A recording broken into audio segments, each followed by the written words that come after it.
Well, staying physically healthy during these unprecedented times is crucial, and maintaining your financial health is important too.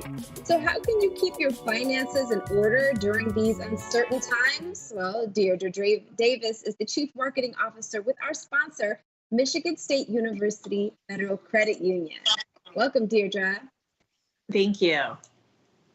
So, what resources are available to help if someone has had a job loss or a change in income? That's really pretty common right now. Yeah, it unfortunately definitely is. And so there are, like you said, there are resources out there. And so the best thing to do is before you would miss a payment, contact your financial institution and talk to them. Be straightforward about what your situation is, and they will most generally work with you because it's in everyone's best interest to find a solution that works for you as well as for the financial institution. And during these times, I've seen financial institutions offering loan extensions, loan deferments, and also refinancing, which might make sense to get a lower interest rate, maybe change the term of the loan. So definitely reach out to your financial institution and do it as soon as you can kind of foretell that there will be any kind of issue.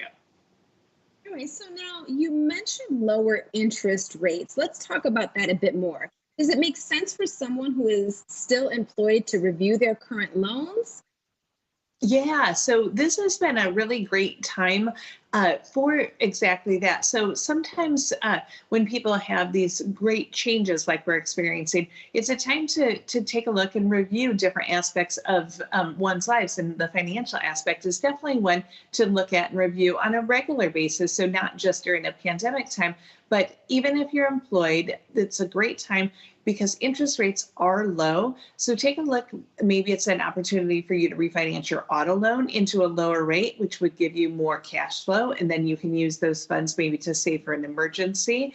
Or maybe it's your mortgage. And so when you refinance to a lower rate, you'll typically be able to save hundreds, maybe even thousands of dollars over the remaining term of your loan. So it's a great time, whether or not, you're in what you would say good financial shape, or, maybe you're facing a financial hardship. So definitely take a look at what those rates are and what better deal maybe you could get.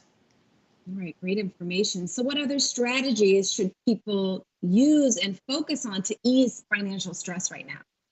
Yeah, so about 28% of adults, they don't have any emergency fund set up, and about 40% of adults could not cover a $1,000 emergency. So again, this is a great time to really take stock and review your finances. Do you have an emergency fund set up? So mostly it's recommended that one would have 3 to 6 months of expenses in their emergency fund. But if you're not at that point, it's not too late, and you shouldn't be concerned. But it's time to get started. And so if you can focus on getting a $1,000 emergency fund, that will really help. And during these times when people are commuting less, maybe they don't need to have their clothes dry cleaned as much. Maybe you're not shopping as often, so you're not maybe buying those impulse things that you see. So look at your budget, review all your finances, and if you have those extra dollars, divert them into a savings account so that when you do have something come up, and it doesn't have to be a pandemic, but we all have things, the car might break down, the dishwasher might go out, then you're prepared to do that. Right. I mean, I think that like the saving money to cover 3 months of expenses can seem overwhelming, but like you said, there are strategies to actually save it based on what we're going through. And how do you suggest that they start though? Yeah, so definitely do look at it in smaller bites because 3 to 6 months, it's daunting. So if you say, you know what, I'm going to save $1,000 because that will cover a lot of different emergencies that come up. And so we have recently just introduced a new product called Savings Builder. And what that does is it pays a higher interest rate on the lower balances, specifically up to $1,000, because we recognize that there's a real need in our area and in our country for people to save more money. And so that account, like I said, it pays you more. So you put the funds in and you can start with $5 a week or $10 a week, whatever you can afford. And as your money grows, then you will start feeling more secure in your financial position.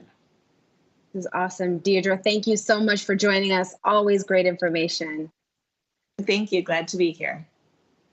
To become a member of the MSU Federal Credit Union, learn more about your refinancing options and all that they have to offer, visit their website, msufcu.org.